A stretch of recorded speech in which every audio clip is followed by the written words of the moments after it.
Hello everyone, welcome back to my channel. Students, आज का topic है इनफॉर्मल लेटर राइटिंग। बहुत से स्टूडेंट्स सोचते हैं कि इनफॉर्मल लेटर इजी होता है, इसलिए फॉर्मेट फॉलो नहीं करते और यहीं से मार्क्स कट जाते हैं। इस वीडियो में मैं आपको बताऊंगी इनफॉर्मल लेटर का करेक्ट फॉर्मेट, सेंडर्स एड्रेस का रूल, रिसीवर एड्रेस लिखना चाहिए या नहीं, और एक फुल्ली सॉल्व एग्जाम्पल जो कि आपके सामने है। तो चलिए आज हम लोग सीखते हैं इनफॉर्मल लेटर। जैसे कि यहाँ पे सामने मैंने बहुत बेसिक सी बातें लिखी हुई हैं।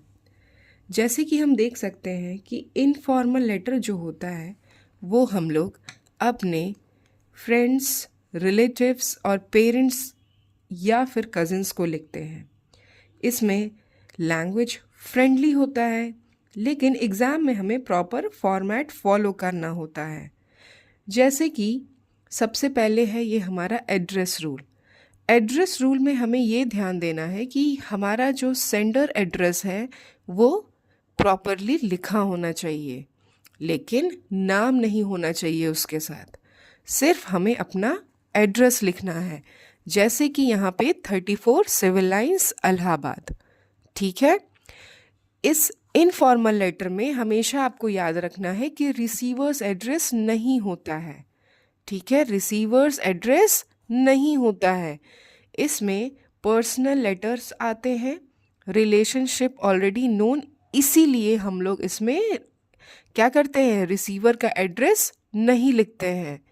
और ये जो रूल है ये हर एक बोर्ड एग्ज़ाम में अप्लाइड है। अब जैसे कि पहले हम लोगों ने फॉर्मल लेटर में सीखा ही है कि हमेशा एड्रेस के बाद हम डेट लिखते हैं, और डेट लिखने का जो फॉर्मेट होता है हमेशा 21, जैसे कि आज का डेट है 21 जनवरी 2026 है। और देखते हैं सैल्यूटेशन। सैल्यूटेशन जो होता है वो हमारा फ्रेंडली ग्रीटिंग होता है। जैसे कि हम फॉर्मल लेटर में रिस्पेक्टेड सर, मैडम ये लिखते हैं, लेकिन इसमें हम लिखते हैं dear Ram, my dear friend, my dear sister. हम बिल्कुल ऐसे ही लिखते हैं। और हमारे इनफॉर्मल लेटर में सब्जेक्ट नहीं होता है। ठीक है, सब्जेक्ट नहीं होता है, ये हमें पता होना चाहिए। ठीक, अब हम देखते हैं अपने सॉल्व एग्जाम्पल जो है इनफॉर्मल लेटर का, उसको समझते हैं। जो इनफॉर्मल लेटर का यहाँ पे जो क्वेश्चन दिया हुआ है इसको समझिए आप। लिखा है write a letter to your friend inviting him to spend the summer vacation with you.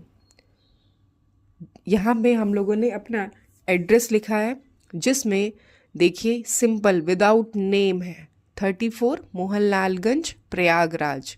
ये जो एड्रेस है आप देख रहे हैं ये सिर्फ और सिर्फ हमारा सेंटर्स एड्रेस है।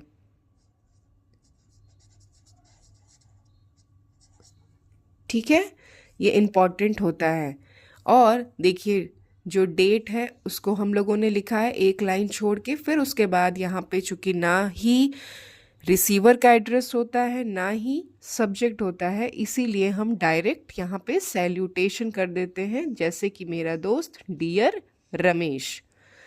अब देखिए इसमें भी 3 ही पैराग्राफ होते हैं। फर्स्ट, यहाँ से हमारा सेकंड, और ये हो गया हमारा थर्ड। ये हमारे 3 ही पैरा में ये भी डिवाइड होता है। जैसे कि आप देख सकते हैं इसमें फर्स्ट पैराग्राफ में हम जो है अपने दोस्त का हाल चाल पूछते हैं।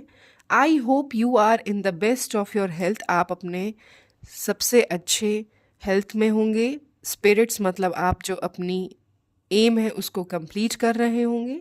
आई एम फाइन हियर, और हम फिर अपने बारे में बताते हैं कि मैं भी यहाँ पे फाइन हूँ। अब हम लिखते हैं किस लिए हम लोगों, ये purpose of writing the letter, क्या है ज़रूरत। I am writing this letter to invite you to spend your summer vacation with me. मैं किस लिए लिख रही हूँ कि भाई मैं चाहती हूँ, मैं तुमको इनवाइट कर रही हूँ कि तुम जो है आओ और जो समर वेकेशन है वो मेरे साथ स्पेंड करो। अब देखिए सेकेंड पैराग्राफ में my summer holidays will start from next month. हम बताते हैं अब कहाँ कहाँ पे हम घूमेंगे, कब से हमारी छुट्टियाँ शुरुआत हुई हैं और कैसे हम एंजॉय करेंगे। तो यहाँ पे ये बता रहे हैं कि मेरा जो समर वेकेशन है वो कब से शुरू हो रहा है, नेक्स्ट मंथ से। और अब देखिए क्या क्या प्लान्ड है। We have planned many interesting activities for the vacation. मैंने बहुत सारी क्या की है, इंटरेस्टिंग एक्टिविटीज़ वेकेशन के लिए प्लान की है। जैसे we will visit some beautiful places nearby. हम कुछ बहुत ही सुंदर सुंदर जगह को जो आस पास है उनके वहाँ पे घूमने जाएंगे। And also spend some time reading books. कुछ समय हम बुक्स पढ़ेंगे अच्छी अच्छी, और कुछ समय जो बचेगा वो हम आउटडोर गेम्स में, जो हम बाहर जो गेम खेलते हैं उस पे बिताएंगे, जैसे क्रिकेट, फुटबॉल, बैडमिंटन, वॉलीबॉल। ये सारे आउटडोर गेम्स होते हैं। अब देखिए the weather here is pleasant, और जो वेदर है यहाँ का बहुत ही अच्छा है। And you will really enjoy your stay with us, और तुम जो है हमारे साथ रहोगे तो बहुत ही इन्जॉय करोगे। अब हम चलते हैं अपने पैरा थर्ड पे, जिसमें क्या बताया जा रहा है कि my parents are also eager to see you and have asked me to invite you. मेरे जो पेरेंट्स हैं वो भी तुमको देखने के लिए बिल्कुल बेताब हैं, और उन्होंने ही मुझसे कहा है कि मैं जो है तुमको इनवाइट करूं। और अब हम उनसे कहते हैं I hope you will accept my invitation and make my holidays more enjoyable. मैं उम्मीद करता हूँ कि आप जो है मेरा जो इनविटेशन है उसको एक्सेप्ट करेंगे, और मेरे जो हॉलीडे हैं, जो हॉलीडेज़ हैं हमारे, उसको और भी ज़्यादा इन्जॉयबल बनाएंगे। और साथ ही साथ हमने क्या क्या है, please convey my regards to your parents. मतलब तुम मेरा भी क्या करना, रिगार्ड्स मतलब मेरा भी प्रणाम कहना अपने पेरेंट्स को। और सिंपली हम कंक्लूड कर देते हैं लेटर योर्स लविंगली। ठीक है, हम लोग इनफॉर्मल लेटर में फेथफुली या सिंसियरली का यूज़ नहीं करते हैं, हम योर्स लविंगली यूज़ करते हैं, और जो भी आपका नाम है। बस इतना ही हम इनफॉर्मल लेटर में लिखते हैं। अब देखिए हमें जो इनफॉर्मल लेटर में हम बेसिक सी बातें हम लोगों ने सीखी, जो कि बहुत ही सिंपलेस्ट लेटर है। इसमें ना ही रिसीवर एड्रेस होता है, ना ही सब्जेक्ट होता है। ठीक है, डेट लिखने का फॉर्मेट जान लीजिए, और बिल्कुल सेम फॉर्मेट हर एक सीबीएसई बोर्ड या आईसीएसई बोर्ड किसी में भी सेम फॉर्मेट चलता है। अब देखिए सबसे पहले हम इसमें जो कॉमन मिस्टेक करते हैं कि हम लोग रिसीवर्स एड्रेस लिख देते हैं, जो कि हमको नहीं लिखना है। ठीक है, इसको हमको नहीं लिखना है। सब्जेक्ट लिख देते हैं, सब्जेक्ट भी हमको नहीं लिखना है। और एक ही पैराग्राफ में पूरा लेटर लिख देते हैं, नहीं, गलत है। हमें उसको 3 पार्ट में डिवाइड करके लिखना है। और जो लैंग्वेज होगा वो फॉर्मल ही चलेगा, चूँकि हम लोग लेटर लिख रहे हैं। और अगर इन सारी चीज़ों में हम मिस्टेक करते हैं तो मार्क्स जो हैं हमारे डायरेक्ट कट जाते हैं।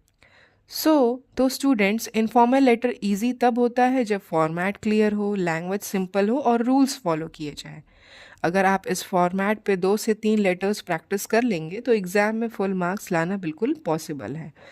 वीडियो पसंद आया हो तो लाइक करिए, कमेंट में डाउट पूछिए और चैनल को सब्सक्राइब करिए। Till then, have a good day, enjoy. Thank you.